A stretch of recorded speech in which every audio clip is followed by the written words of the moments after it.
everybody, it's Safi and Marco, dish out on the movies, and we have a movie to review today. This is a movie that we consider part of our Bad Movies Week. Which is punishment for Safi being a ne'er-do-well in regards to the channel. Well, I'm probably really busy with my own resale business, which is slow right now, and it's not been a good week. Safi, you just sold a cup that I got you, remember? I got you a workout cup, and you sold it. And you're like, Marco, nobody's gonna want that. And it sold in like 2 seconds. It did sell really fast. It sold, I don't know, what was that, the July 4th? I try to name everything that I get, like where I get it. I give it a name, so it'll help me remember everything better. And this was the post-July 4th Ben's outlet, Goodwill outlet thrifting trip. And it was so funny because Safi told me, Marco, everyone loves brands. My brand. You know, what about your brand, Safi? What's your brand? I don't know. Have you decided what your brand is yet as Safi of Safi and Marco dish out on movies? Like, are you just going to be Sleepy Safi forever? I don't know, Marco. Or what? I don't know. You got to decide what your brand is going to be. I don't know. So, I don't like to do that. Then I have to adhere to it. I got this. Well, I've adhered to a brand for a couple of years now. Because at first on this channel, I wasn't mean at all.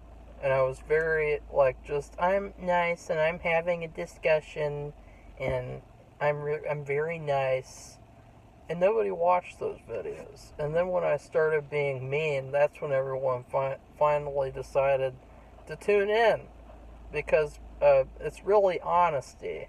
And Safi told me to get brand items. And I got this cup, the shaker cup. Shaker cups in the fitness world, they're very popular. And this one was a C4 shaker cup. And it was a workout cup. And I got it. And Safi's like, Marco, why'd you get that? And it's like, oh, I thought you said get brands. Well, it's very funny too, because I don't look at that stuff in the store, and we were at CVS getting some water, some cold water, like Evian in the refrigerated section, and then on the other side of the refrigerated section is the refrigerator is the sorry, there's multiple flying insects around our car windows. Thank God they're closed. Because this one was like attacking the glass. It's like the scene in Jumanji where they're in the car and all the giant flying insects start attacking the car and ripping open the roof. That's what they're like. I don't know what, and we don't know what this thing is either. It's like it loves me. Or it loves the side of the car. But anyway, there's probably already a nest of them inside you from when you go to sleep and your mouth is wide open. They all fly inside of you on a nightly basis. I think they sleep during the night, but that kind of bug. They go inside the nest they have in you. Gross. There it is again. Ew. It's Ew. over by Marco now. It looks like a bee or something, but it's really fat and big. I don't know what it is. I don't like it. It's ugly.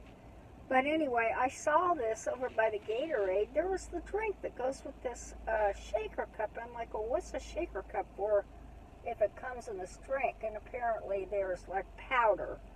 And that's what this cup is for. You mix powder with it. And so this guy wanted it, and I sold it to him. Don't tell the rest of that story, it's because a bad story. It's made part of my week into a bad week. It'll look bad for your brand. So let's talk about The Room. Okay, that's the name of the movie we're reviewing today, The Room, starring Tommy Meisner, Tommy Wiseau. Wiseau? Wiseau. And do And any of you remember his name? It's associated with a movie that was popular a few years ago. Johnny. In the movie, his name is Johnny. The movie, his name is Johnny? Yeah, in The Room, his character's name is Johnny. Oh, yeah. Well, yeah, he was. They made a movie about the making of the movie called The Disaster Artist, which was kind of a piece of crap.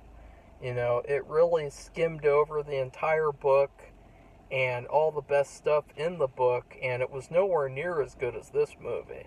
Because this movie was pretty good. Yeah, this was not really a bad movie. Like, the first time that I watched this movie, I was kind of disappointed because I thought this movie was supposed to be bad. And I was like, wait a second, why is this bad? Like, it's just weird. Like, weird doesn't equal bad. Because if that's the case, then every foreign film is bad. Like, and that's not right either. Titane! Remember Titane? Remember the one with the girl and she has sex with a car? Oh, yeah. And she gets naked a lot? Okay, that movie's weird. So that was good, though. Does that mean it's bad? No. So, F off with that shit. So, really, the movie, The Room, it was disappointing in regards to the fact that I didn't think it was bad. Like, it's just okay. It's not any big thrill. It's a very Yeah. simple story. But the thing is, in the other movie that Marco was talking about that talks about the making of this, they had this regular actor who's been in a lot of things portray him, and he was very big and awkward, and He was like a zombie. but the real guy is very Likable. he's likable, And he's short. he's wide and shorter, and he's in good shape. He's everybody seems to like him. He's popular. I mean, he's just like real friendly and outgoing and easygoing, and somebody you want to know just to be friends with and go to a party with. He likes to play football. They love to throw the ball around, and so anyway, I think he wouldn't have any trouble getting people to work with him because he's so friendly and likable. If I were to cast him in a film, I would cast him in a role like that. Like, probably what would be fun is like a movie like Clue. He could be Tim Curry's character. You know, the butler, where he talks a lot in the movie, and he's really the main character, and he interacts with everyone and takes charge and organizes things. Like, he's a leading character. Like, he's not a side type of character. He's a leading man, and he's a good actor. He's a pretty good actor. He does have some problems once in a while with very flat delivery, but it was his first movie. It was his first movie. Well, I think he did really well, and I think when you have problems like that, the director would usually say something. He was the director. Oh. But yeah, well, actually, there were people who tried to tell him, and he didn't know what to do. Like, because he has this little disconnection. There's that infamous scene where he was trying to shoot that, "I did not hit her! I did not hit her!" And he was trying to shoot that scene over and over, and he kept on forgetting his lines, and then he would make something up, and it was very, very hard for him. And so, but it's fine because it's his first film. Like, do you know how many actors' first films suck? Like, do you know how many, like, just think about it. There's so many bad first films from people. Like, if you're judged entirely based off of how good or bad your first film is, then you're not really, I don't know, I don't think that's valid. Like, filmmakers, the whole point of them is that they grow and evolve. They get better and better. Right. You know, their whole career shouldn't just be judged on their first film. And in The Disaster Artist, you really saw the discrimination that he faced regardless of his movie. Like, the whole reason he made his first movie was because of the reaction to the discrimination that he faced. Remember that, Safi? Yeah, I remember. I don't know. It's really hard to believe, but because of we saw this was the real guy, and in the other movie, I could understand a little bit because the guy who played him was so much bigger, and he was so gawky and gangly, and He was like a creature or something, like a ugh. well, I know he got I think at the Oscar nomination. well, the other Oh wait, no, he awards, got the Golden Globe. he got a Golden Globe for his performance because everybody thought he did pretty good. But if you see the real guy And who then- did a movie, And then he stole the moment from the real guy. Remember that? yeah, I do. So, it was very weird watching this movie. Just thinking about, like, why do people call this the worst movie ever made? Yeah, there's a lot of other worst movies. I mean, that you would call a worst movie over and over again before you'd ever call this the worst movie. I know, like, just thinking the movies I've seen this year, Top Gun, way worse than this. Magnolia, way worse than this. Well, I saw Magnolia. Batman. The Batman, way worse than this. So it's pretty strange, like, how, you know, it just shows that he really shouldn't have acted like everyone hates it, like everyone just thinks it's a joke, because at a certain point, he changed his mind and he said, this movie's a comedy. It was always meant to be a comedy. Yeah, it's And not it's a like, comedy. no, it's not. It was never meant to be a comedy in any way, shape, or form. Just because people laughed at it, a big percentage of people laughed at it, that doesn't mean anything. And so what I really don't like is how after the movie, he sort of like became a fake character to appease people who couldn't, I don't know, like I don't know, because there are a lot of goofy moments, but there's a lot of other movies with goofy moments too, like the movie that he was inspired by, Rebel Without a Cause. That movie had a ton of goofy moments that people laugh at nowadays. And just because that doesn't mean anything. So I wish that he would have been honest and said, you know, I never intended this as a comedy, but I'm glad that people enjoy it as a comedy, and I hope that my next film will be better to those people, and he should make more films. He shouldn't just become a joke, because Right. he's not a joke. He's a serious filmmaker. He's a lot better of a filmmaker than Neil Breen. Yeah. Mr. Fateful Findings, the egotistical architect who likes to sit in garbage rooms and hug naked women with fake boobs. Safi, say something. Well, I'm just listening to you. Yeah, I thought the one we just watched with that Neil Brain, whatever Neil Breen.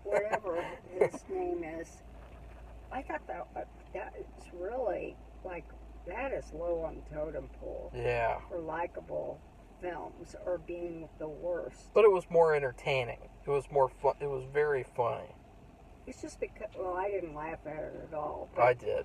The thing is, it was full of different things and different themes and different people, lots more different people. And this was like centered around a certain little group, and it had one storyline, and so really it was Yeah. all surrounding And probably that would be better for a first-time filmmaker if they were a little bit more simplistic, because they have to show they can do one thing good before they jump into many things. Yeah.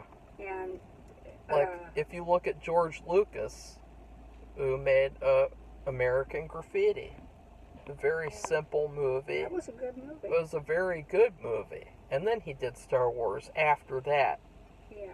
What if this guy, Tommy, what if he had not listened to the retards who said this is the worst movie ever made? What if he didn't listen to them and made something else that was bigger and better? You know, like he'd be successful eventually. He never made another movie? It's really weird. He made like this stupid series where it was like a joke for real.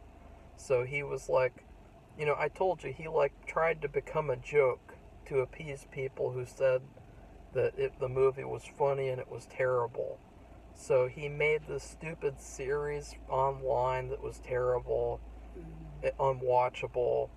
And then he made this 2-volume movie called Best Friends. And it's about him as like this mortician or something that puts makeup on dead bodies for funerals, and then he steals their gold and everything, like their fillings and things, so that he can sell that. And it also has Greg in it as well as like a friend who helps him. And but that was another case where he's like, okay, I'm just gonna be a joke now. I'm just gonna be a clown and put on clown makeup. And instead of doing that, he should have taken it seriously, or he should have done something where he's trying to make a good film. Because why would you just want to be a joke? Yeah.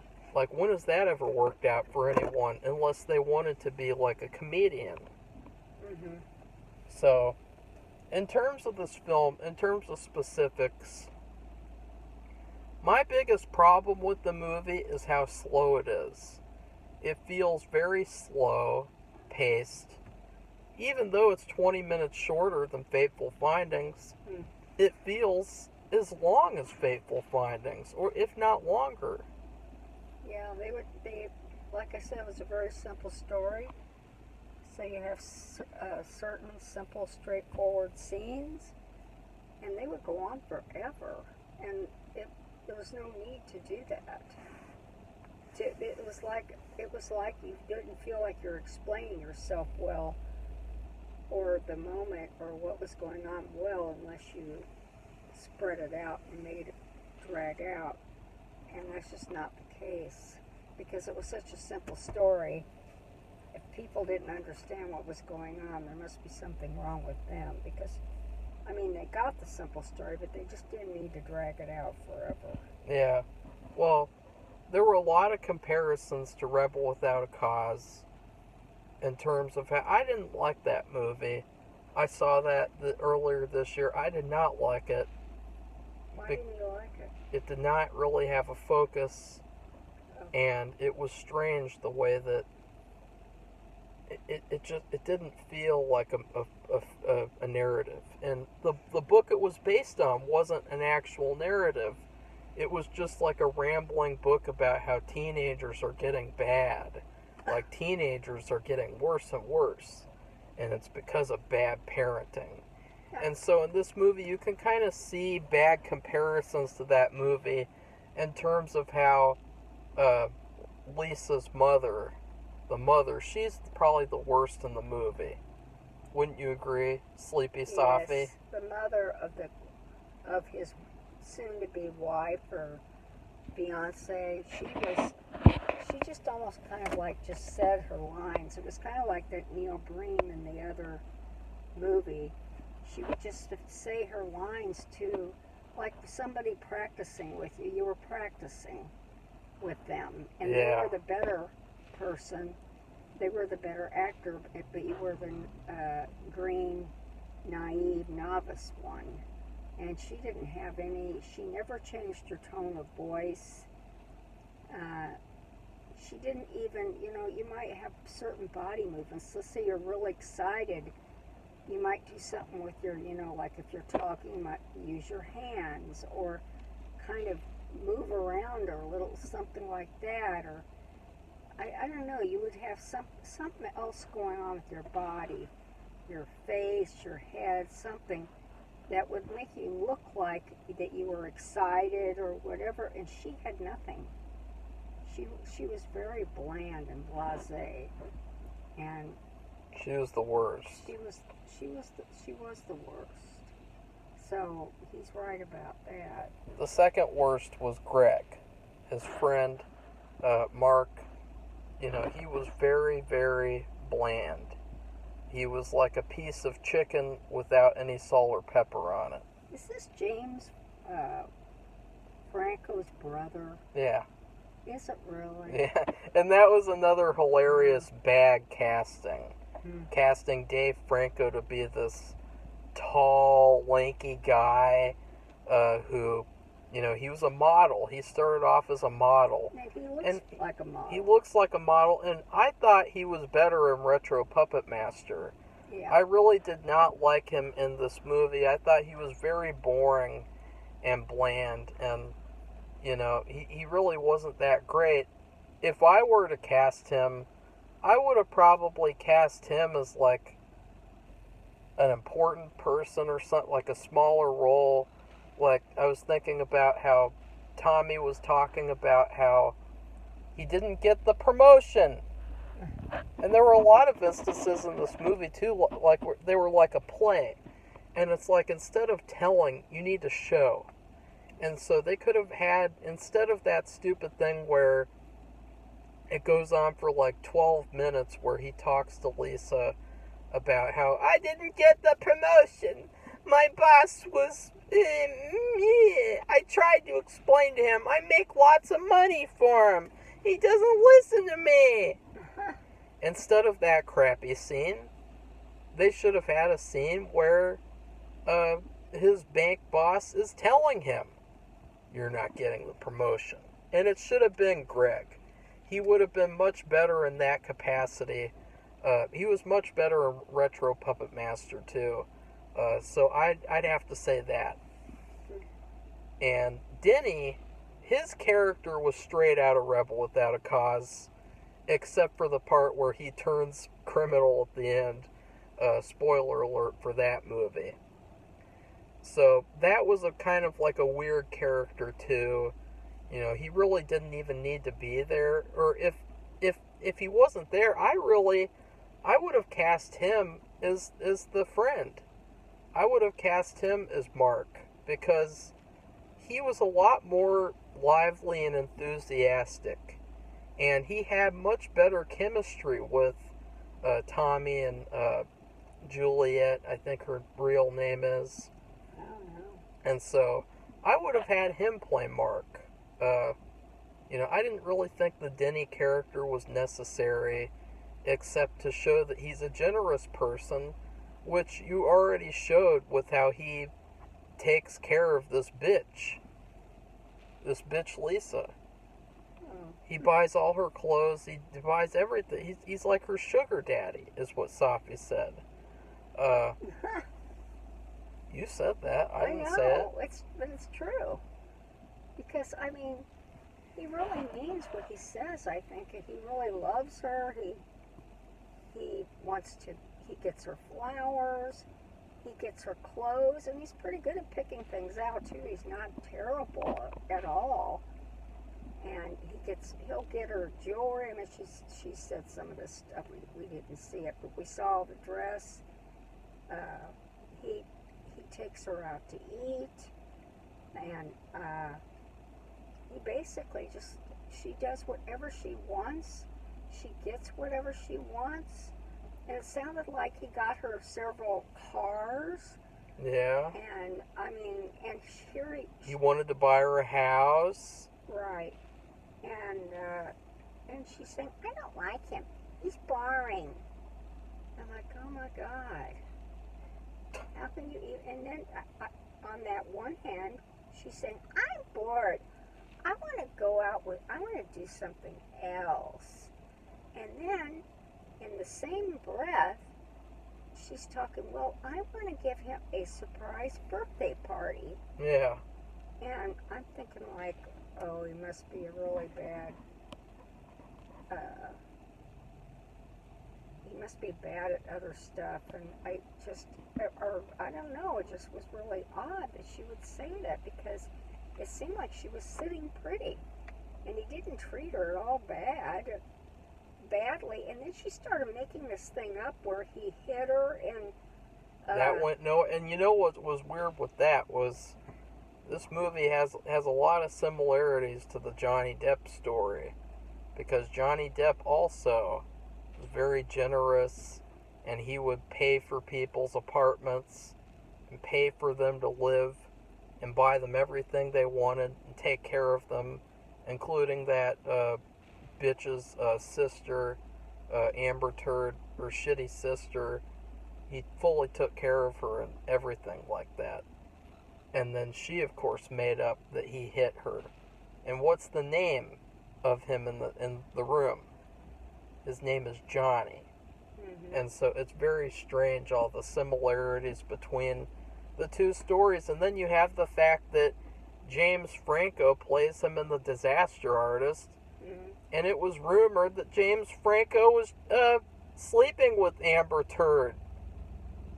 Yeah, that's right, because they were talking about depositioning him and bringing him into trial to testify. There was footage of them in an elevator together, and he That's was right. like, he had a hat on, like he's trying to disguise himself. And it was like, oh, this is straight out of The Room. So, I would say the best acting came from Tommy Yeah. and Lisa. Yeah, she was a really good actress when she played The a perfect spoiled brat, bitch. B-I-T, you could ever do. Yeah. She was evil. The rest of everybody else, they were just like, there's no, when you talk, and even when somebody normally talks, they change the tone of their voice. She did not change. She never, the rest of these people, they just talk in one tone. They don't put any inflection or surprise, sadness, anything, and if they do, it's so bad. It sounds disingenuous. It sounds fake. Yeah, and in terms of other things to talk about, in the Fateful Findings review, I really mentioned how the set design in this movie was poor, and it was. The set design was very bland and boring. It looked like a furniture commercial. Mm-hmm. Or like a furniture store. Like you're going into these different setup rooms in the furniture store, or they have a couch, or they have a bed, and they have the certain wallpapers that fit them, and it looked very fake and phony. But I don't think that's enough to say the movie's the worst movie ever made. No, I would agree with that. I've said a million times, I've watched anywhere near the amount of movies, but somebody else in the house watches terrible movies. I can hear them all the time. And this movie was better than most of that, what I have to listen to, so. Yeah, like there's thousands and thousands of Holocaust movies that never should have been made. There's like thousands of unnecessary rape movies that never should have been made. Those are all way worse than this.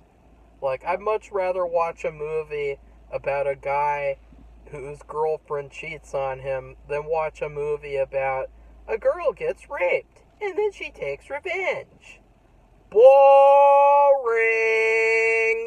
It's just something that's been done a number of times. Yeah.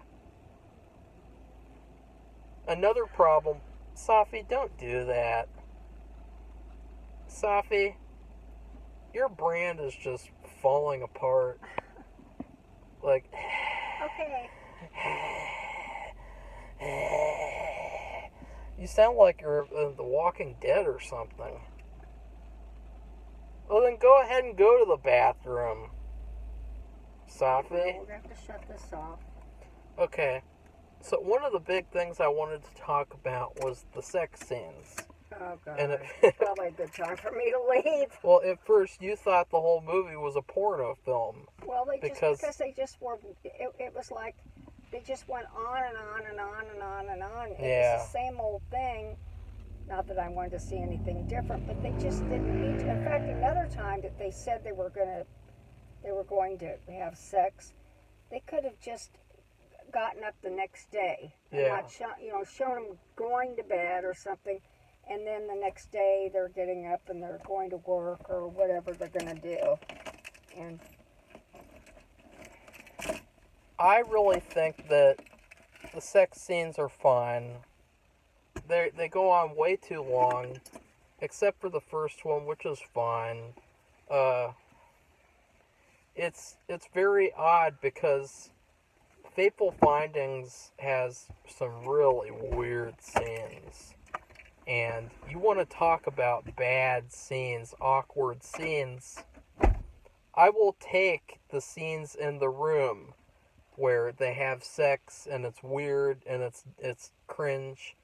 I'll take those sex scenes over those weird scenes in Fateful Findings where he just stares at women naked, or he fucking puts his arms around them and gives them a fucking hug like a weirdo. You know, I'd much rather have Tommy Wiseau having sex with a girl's belly button than have a weird alien creature man hugging a Russian woman. Like like, you know what I mean? Like those were so gay. Like he and it just, to me, it felt like Neil Breen was too nervous to do any of that, or he was too nervous for the criticism. Like, you know, oh no, you wrote it and you put in a sex scene for yourself. Oh no, wah, wah, wah, wah.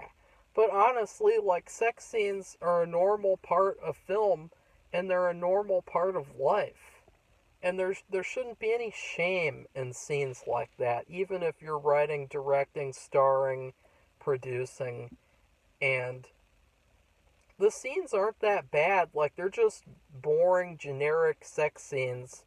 My biggest complaint is how fucking simplistic they are. Like, to have those long, extended, 10-minute sequences, they're really boring. Like, he could have at least varied it up a bit. Like, have one of them be doggy style. Have one of them be... Well, of course, they did do, like, the weird staircase making out, but I really think that the first sex scene was necessary. Have that full sequence. That's fine. But then after that, have them just be, like, implied, or have them be really short and sweet. You know, the first sex scene with her and Mark, it's boring. It's like, this isn't a porno, it's a movie. Like, it should serve the story. And, you know, I'm not going to complain about a movie having sex scenes because, you know, I'm straight. But at the same time, like, there just comes a point where it's like, okay, this isn't really that necessary. Like, we could shorten this down. We could cut that out. We could just imply that. You know, have that first full sequence, but after that, And another thing that I was glad about was Lisa, because she's really underrated in terms of this movie. Like, she did a genuinely okay job. You know, she's not the worst actress in the worst movie ever made. And she has nice boobs, too. Like, the boobs in Fateful Findings were so fake that it just made me like, ugh. You know, you could tell. Now that I've seen both, like, in these movies where there are these extended scenes, you can really tell what's fake and what's real. And Lisa has some nice boobs. And so I was thankful that Tommy showed those in the film. Because, you know, nowadays they would never do something like that to protect from male gaze. And speaking of gazing or about nudity, everyone has made fun of Tommy walking away out of his bed naked. But it's really weird because there's so many fucking movies. Let's name one that a lot of people like now. Halloween 3. And that one, they never show the love interest naked. But they show Tom Atkins getting out of bed and they show his full ass. Nobody complained about that. And so I just have to wonder, like, why complain about that when you have, another tons of movies that do that. So I really don't see what the complaint is there. Like, so what? Like, I guess that it wasn't really necessary, but I think it was. So I'm fine with that scene. Other things to talk about, there were some goofy moments that Safi and I both laughed at.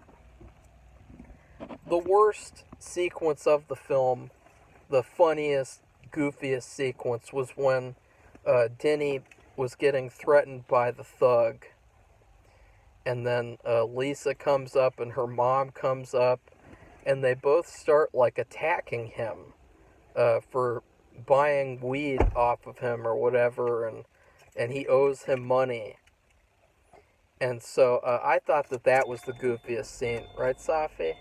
Yeah, it was, because the mother and the daughter acting like they're really tough and they could do anything was hilarious in itself. Yeah, they were, like, shaking him and threatening him. It was really funny.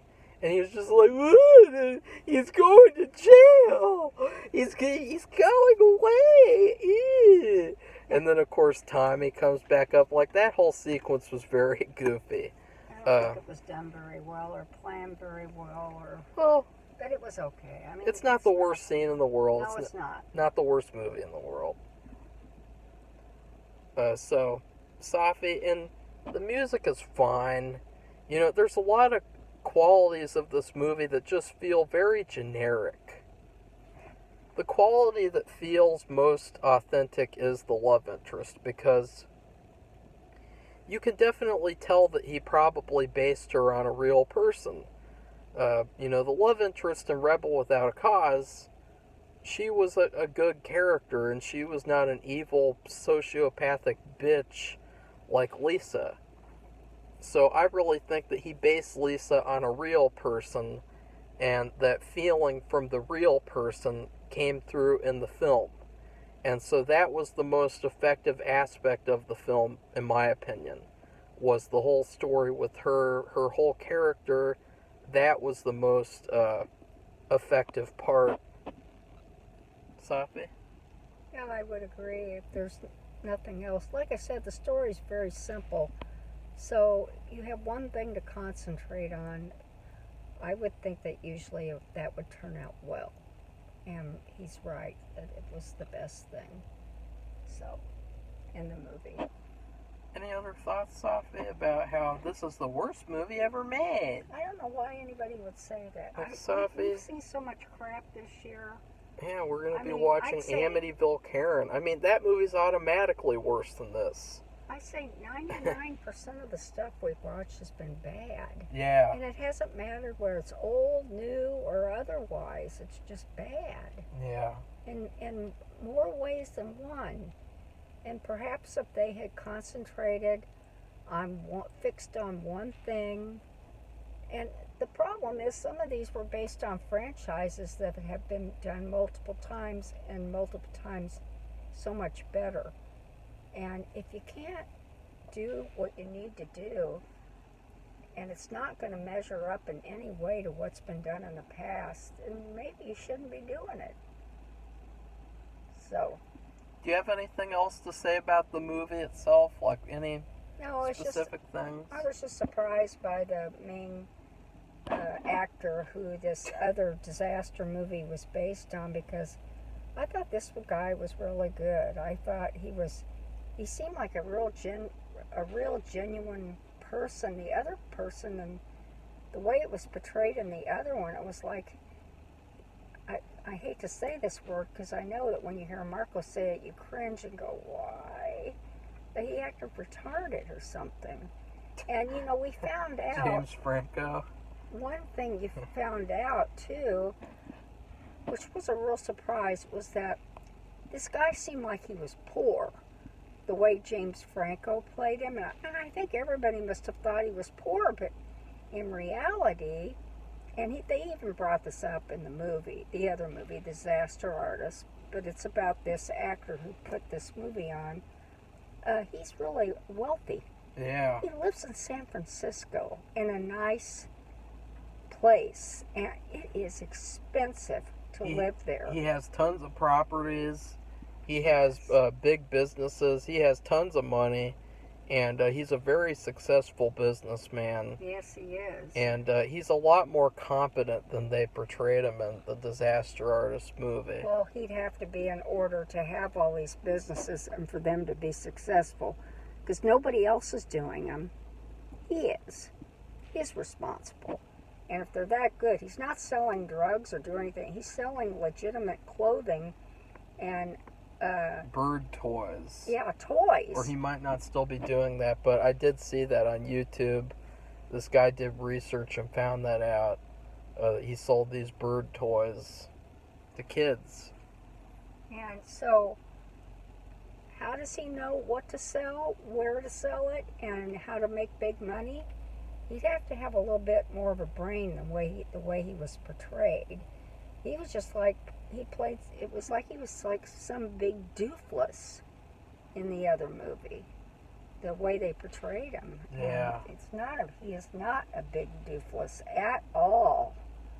So, that's a surprising thing, and I don't understand how this other movie, and James Franco got a Golden Globe for his performance. And what does that mean? People think that he portrayed the real guy the way he is, and he didn't. And in some ways, he couldn't help but not do it because he does not have the same physique. And it's weird because James Franco doesn't really look like he's that big of a guy. But somehow in this movie, he had put on this guy has long hair. And when I say long, it's below his shoulders. It's like maybe 3 inches, 4 inches below his shoulder blades. And when James Franco put on his clothing, and he was the actor, he's portraying this actor, man, director.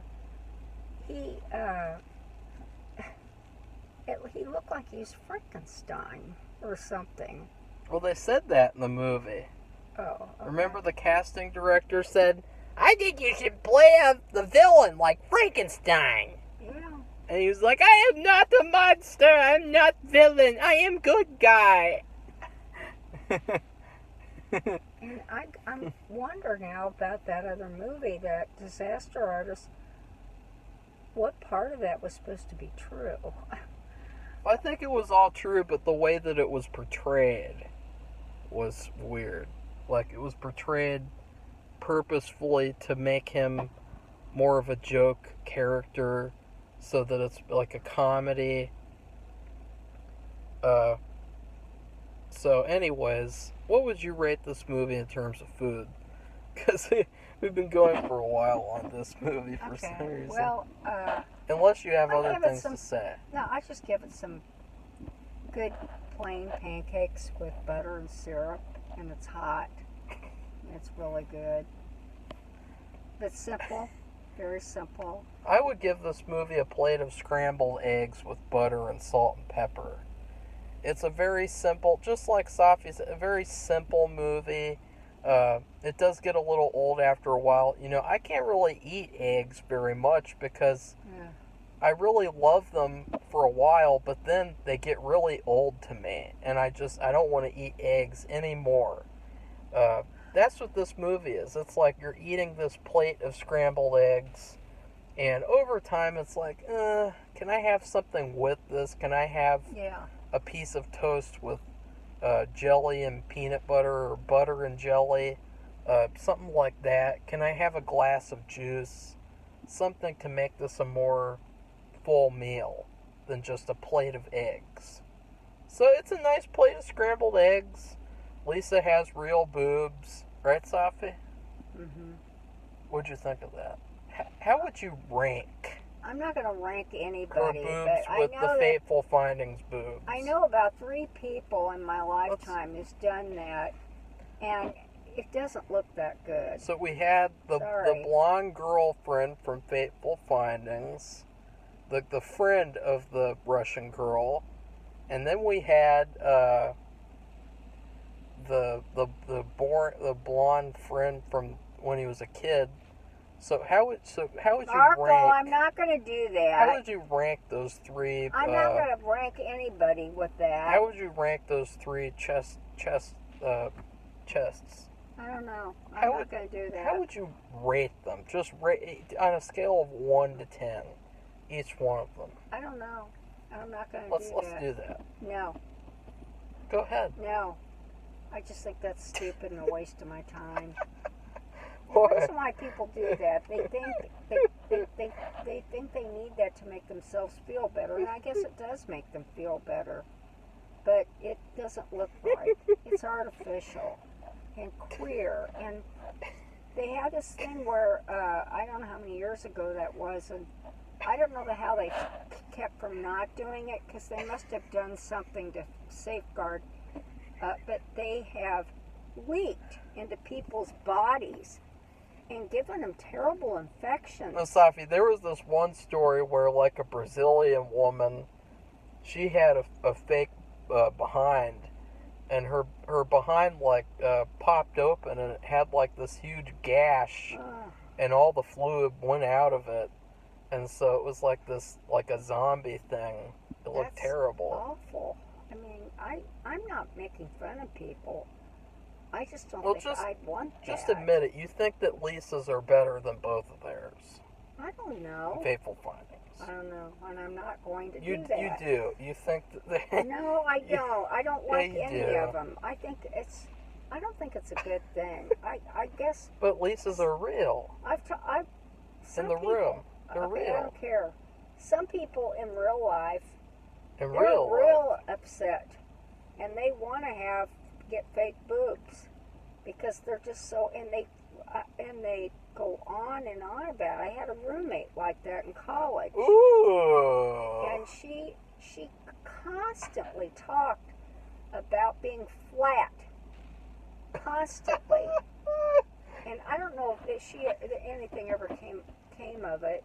Was that the... But no. Oh. It's nobody you know. I thought it was the serial killer roommate you had. No. Because you were roommates. No. You were briefly roommates with a serial killer. No, she wasn't a serial killer, but she was wanted a weirdo. She wanted to be a serial killer. I guess she was a serial killer wannabe who loved baseball. In fact, it would have been cool if Tommy made a film where it's that story, where he's like a nice guy who moves into an apartment, and there's this other guy, and he's like an aspiring serial killer, and he says scary rhymes out loud like your roommate did, and he stands over his bed too. Yeah, actually I had my very first roommate in college did that, and she did a lot of other annoying things to people who were in her own school, who came from her own high school. They were kind of like all in a group in our dormitory, and they just thought she just turned out, she got really bizarre, and what happened was she was diabetic, and she didn't know it. She hadn't been diagnosed, and she started taking insulin, and after that, but she was sick. Where did she inject the insulin? I have no idea. Did she inject it? I don't care. I have no idea. She wrecked my whole first semester at school. Did she inject it into her fake boobs? She didn't have fake boobs. How do you know? This was another roommate I had. She constantly talked about how flat she was. Really? She was like totally focused. But so anyway, this is really meaningful to some people. They really, I mean, it's something they have to have, because if they don't, they're just going to be depressed and just be a downer every day. And maybe if they really got it, maybe they'd change their mind, or maybe they'd be super happy for the rest of their lives. Safi, do you think that Tommy should get fake boobs? Okay, I think we should move on. So, we both gave our ratings, or ranking, not our rankings, but our ratings. And it seems to me we focused a lot on breakfast, because at breakfast you usually have something simple to eat. The story was simple. Yeah. It wasn't as bad as what people said it was. And that's it. What was your favorite scene? I don't know, Marco. Favorite scene, Safi? It's a simple question. I don't know. My favorite scene I was... think I'm playing football. Really? You're throwing the ball around Football and just being buddies and friends, and not acting like they didn't have a care in the world, and they're not children anymore, and kind of like letting go, and just throwing the ball around, not thinking about all the responsibilities and things that they have to do. I like that part best. That scene was kind of like an American Psycho style scene. Like, I could just imagine the characters from American Psycho snorting some white stuff and then playing football and just being like, My favorite scene was when she left him at the end. Nah. Because she was the perfect bad guy. And she was terrible. She was evil. It was like, this isn't just like she's bad. It's like she's evil. Well, she was telling people that he hit her, and he was drunk. And the thing is, he says he doesn't drink. He did get drunk one night. She was like, oh, come on, you can do it this once. She was laying it on. It was like she wanted him to look bad. That was another good scene. Like, I liked the scenes where she was being sinister and devious, because it was the only interesting thing in the movie, because they could have elaborated more on that and made her like a real, like, femme fatale character. Like an evil femme fatale. So, Safi? Okay, well, if you like this, please hit the like button. And if you would like to become a subscriber, we welcome all new subscribers and returning ones to make comments. If you've seen this movie, what did you think? Did you see The Disaster Artist?